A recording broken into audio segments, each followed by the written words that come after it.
Welcome. In some denominations, you'd make a trip to the pastor's study for answers to the really tough questions. Well, let's see what we can do here. Merry meet, blessed be, and welcome to another session in a very different pastor's study. Now, I've spruced myself up as much as I can.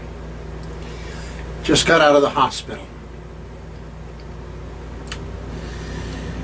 On the very day that I was supposed to put out the secrets in plain sight and church back home,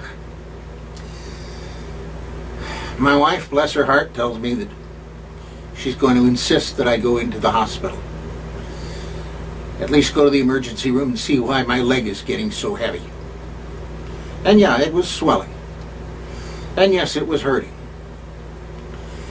And yes, it turned out to have a pretty bad infection, and so I spent a few days in the hospital.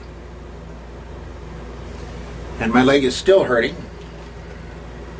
It's still quite an adventure to go up and down stairs. Not exactly looking forward to going up and down the stairs at the 15th Street station on Monday to go back to work, but I will be. And I thank you for all the emails and remarks on my YouTube inbox and various other places. Thank you. But let's get to the current topic. There's a lot of current topics. But if you're here, one of the topics that needs to be dealt with sometime is the path that you left behind. I know, because I've had to leave behind a few. The first one was the Methodist Church when I became an Episcopalian. The reason for that was that, well, quite simply, seeing the full sacraments that the Episcopal Church offered,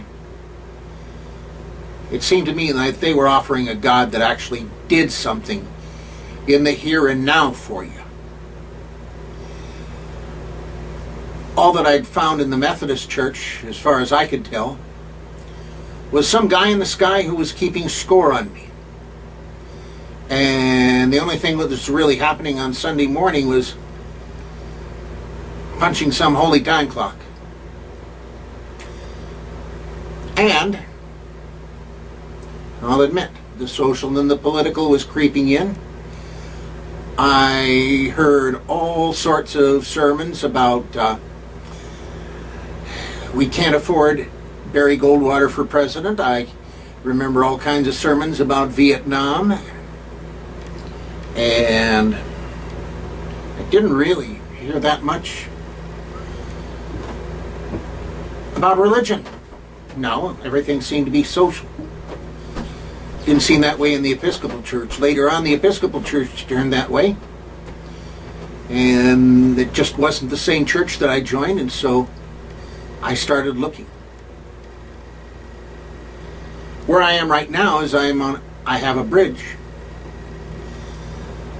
And I'm glad I have that bridge, because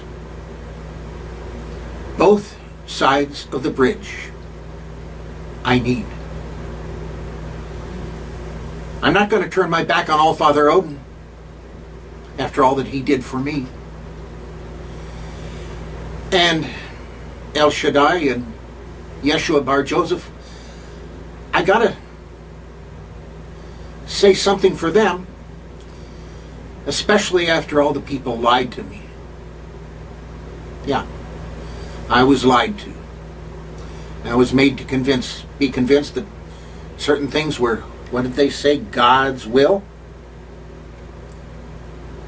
So, I know something about the path that you've left behind, if only in that I have a couple of paths that I left behind. Now, the first thing I want to remind you of about that path that you left behind is that it wasn't all that bad. You came to it for a good reason.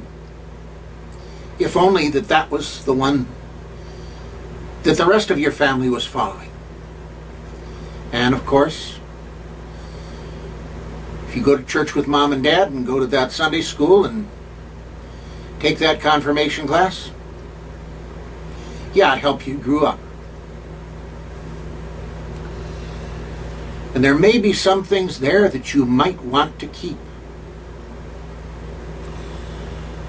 One of the things that impresses me about the Roman Catholics, for instance, is the way that they have devotions that you can do at any time. As a Methodist, I didn't find that much.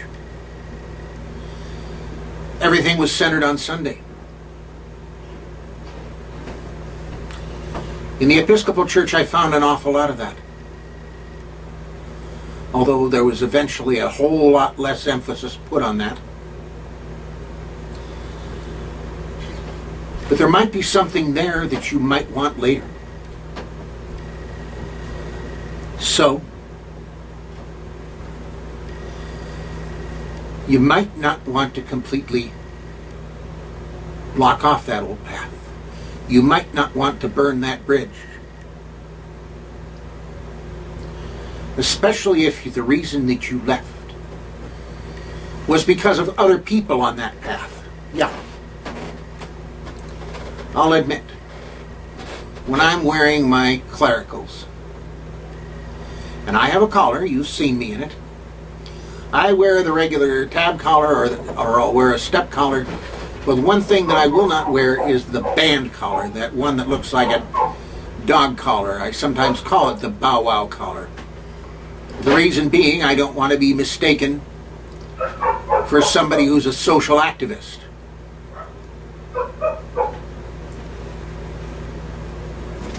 But it goes beyond that. I haven't had nearly as much issue with who is way in front of me in the pulpit as I had with the person in the other pew. And eventually you'll see a difference between the path and the people. And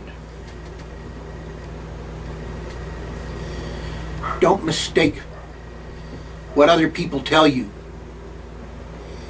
for the truth. And I'll say that again.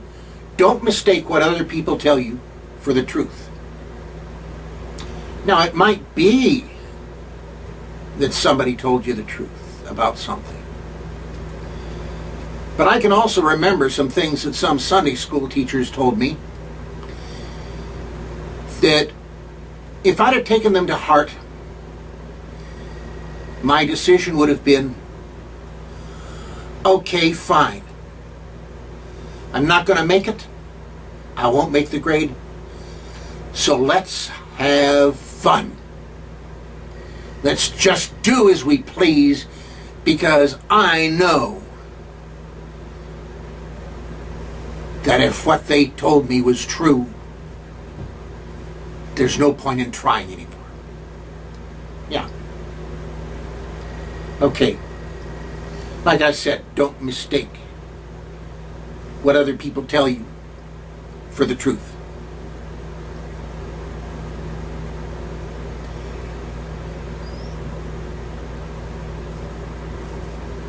You might want to cross a bridge, but it's another matter to burn it down.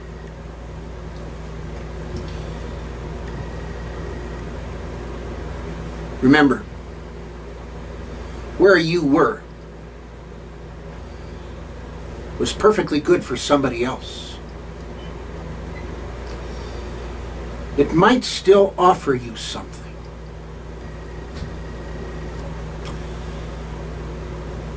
And I'm a pretty prime example of how that can sometimes work.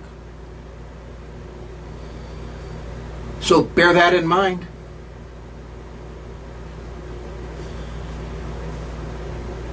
And I'll see you Sunday.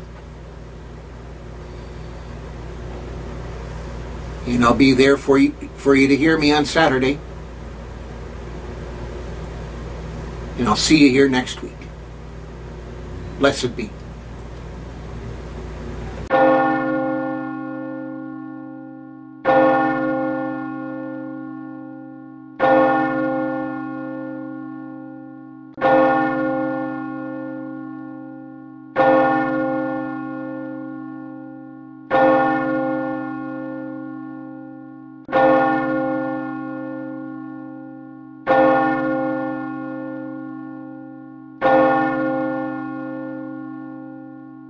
This has been a presentation of the Wise Ones Net. Merry part and blessed be.